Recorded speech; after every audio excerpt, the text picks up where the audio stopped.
Sustainability is a marketing tool now, and unfortunately, not every company lives up to the claims it makes. In this video, I'll be going over ways you can tell if a fashion brand is actually sustainable or ethical, or if they're greenwashing. If you're new here, my name is Lily, and I blog about sustainability, running, and travel. My blog is way more interesting and active than my channel, so if you want to go check that out after the video, please feel free to do so. Before we jump in, let me first define what it means for a company to be ethical and sustainable or to greenwash. So when a company is ethical, this means paying your workers fairly and treating them well throughout the supply chain, from materials suppliers to factory to retail. Companies should also avoid mistreatment of animals and generally avoid animal products in their production process. When a company is sustainable, this means minimizing environmental impacts through production and sourcing of materials. Sustainable fashion companies should use resources efficiently, like water and textiles, and avoid hazardous chemicals. They should also source high quality and environmentally friendly materials that can break down naturally. They should also encourage consumers to only buy what they need.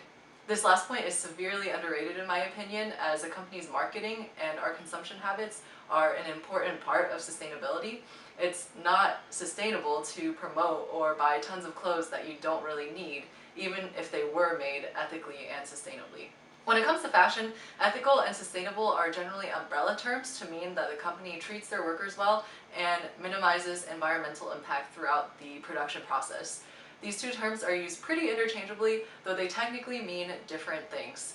I think it's actually good, though, that they're interchangeable terms, as I don't think a company can be truly ethical without considering the environmental impact, and likewise a company can't be sustainable without considering the human impact. So what is greenwashing then? Greenwashing is when companies market themselves as eco-friendly, but don't live up to those claims. Sometimes it can be unfortunately hard to tell when a company is greenwashing, especially if their marketing is really savvy. So I wanted to outline the steps that I personally take to research companies and figure out whether they're really sustainable or if they're not. One of the first things I like to do is to see if the company has been evaluated by the site goodonyou.eco.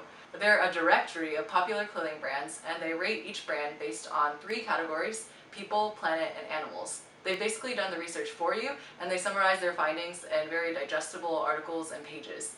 They also have an app, which makes it more convenient to look brands up. Some brands aren't on the app though, and the ratings don't always make the most sense when you compare brands. For instance, both Zara and H&M are rated better than Everlane.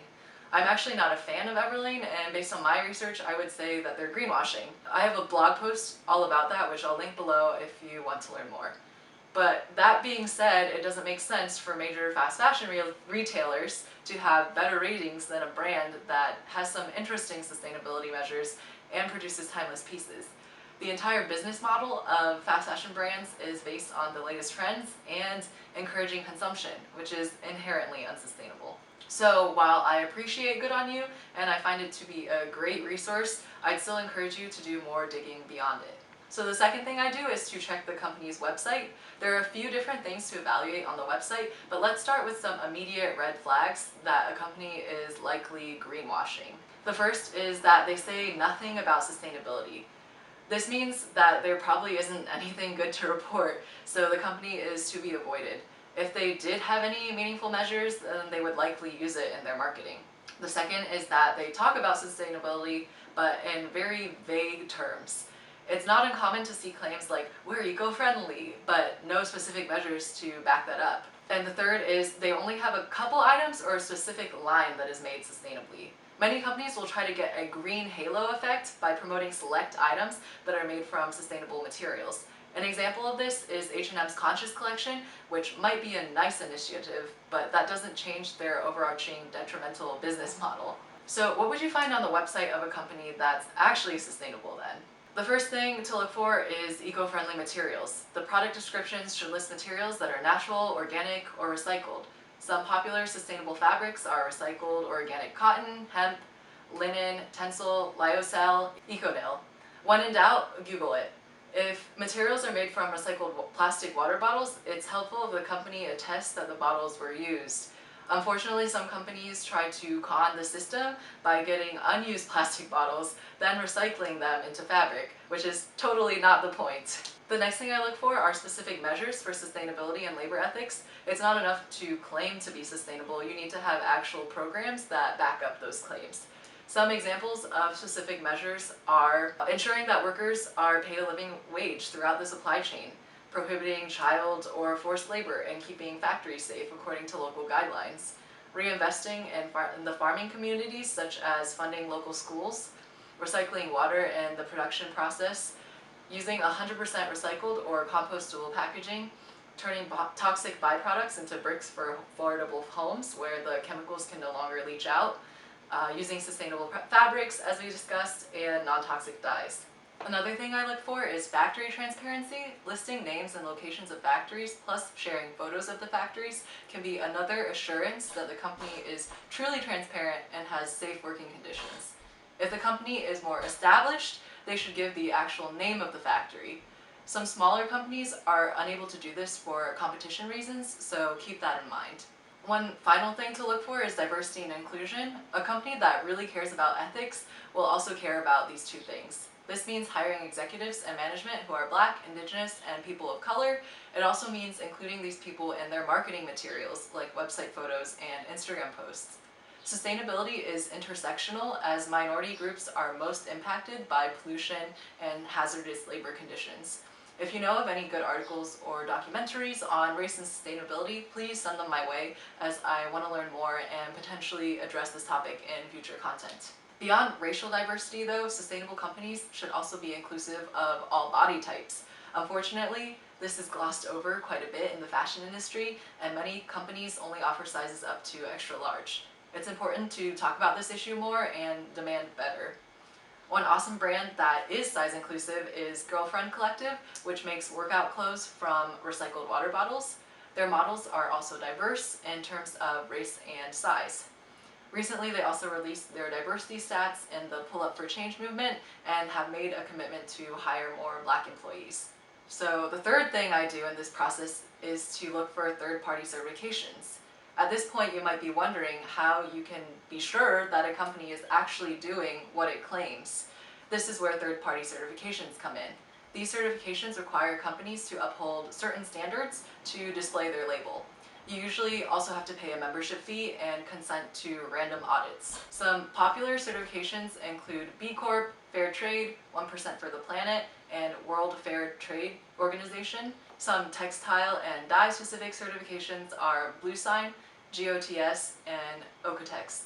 A company doesn't need certifications to be sustainable, but it can be an extra reassurance, since otherwise they can claim whatever they want and we won't know any better. That being said, we should be understanding of smaller local businesses, as they don't always have the money to get certified. If it's a pretty established brand and they don't have any company-wide certifications though, I do get skeptical. Also keep in mind that not all certifications are created equal. Unfortunately, some certifiers can be greenwashers themselves. Take the Sustainable Apparel Coalition, for instance, which sounds very nice, but if unsustainable companies like Lululemon and Nike can be part of it, it's definitely not as good as it sounds. I'm not going to explain the requirements for every certification I listed, but I do include a brief description of these certifications in my blog post, which has the same title as this video and is linked below. The fourth thing I do is to evaluate the brand's social media and marketing campaigns. This is especially helpful if they don't have third-party certifications. Go on Instagram, Facebook, and Twitter, and maybe even sign up for their mailing list. Some things to look for are, do they promote new products or sales all the time? Basically, are they encouraging consumption? Are they talking about more than clothes? Do they address important issues in fashion, like environmental initiatives, diversity, and impact on the local community? Patagonia is a good example of a sustainable marketing message, as they actually encourage people to only buy what they need, to buy local, and to repair what they already have. A coworker shared this email with me recently where they do just that. The fifth thing I like to do is to check recent news related to the company. This is really helpful, since this can let us know about the work the company is doing in communities or of any controversies. For instance, one of the reasons I don't love Everlane is because of its recent union busting controversy. Basically, they laid off a group of customer experience employees that was planning to unionize. Even worse, they were laid off during the pandemic when the company had reassured everyone there wouldn't be layoffs. And they also weren't told in advance. They just found out when they weren't able to log into their accounts. If there are domestic labor issues, that definitely doesn't bode well for their overseas labor ethics. The sixth thing is to read reviews of the products. One thing that's important is whether or not the clothes are made to last. That's a pretty telltale sign of whether a company really cares about sustainability. Just Google reviews of the company or specific products you're interested in and pay particular attention to longevity. I might try to avoid sponsored content as people are getting paid to talk about the company, so it'll likely be more positive. You can find more organic discussions on Reddit or in Facebook groups. Number 7 is to contact the company directly. If you've followed all these steps and are still unsure, you can always go directly to the source. Contact the company via email or DM and ask them some questions. Some things you might include are: where are your clothes made? How do you ensure that your workers are paid a living wage in every step of the supply chain? Are factories safe and regulated? What are your diversity statistics for executives, management, and your corporate office? In my blog post on this same topic, I include an email template, so check that out if you want to be able to contact brands easily. Based on the response you receive, or lack thereof, you should probably have a better idea of whether the company is ethical or not. If they take the time to explain specific measures, that's obviously a good sign, but if they send vague messaging, it's probably to be avoided.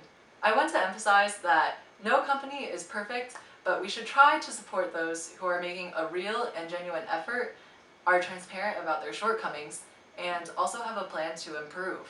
Also remember that buying secondhand is always better than buying new, as you're making use of clothes already in the system. If you can't afford sustainable clothing, don't feel bad either. One underrated aspect of sustainable fashion is making your clothes last and only buying what you need. If you have to buy clothes from fast fashion companies, you can still participate in the sustainability movement by being mindful of your consumption, treating your clothes well, and repairing them when they break. I realize that this can be pretty overwhelming, but I hope I broke it down in a more digestible way. Let me know if you have any questions, suggestions, or concerns about this topic. Thanks for hanging out with me, and I'll see you next time.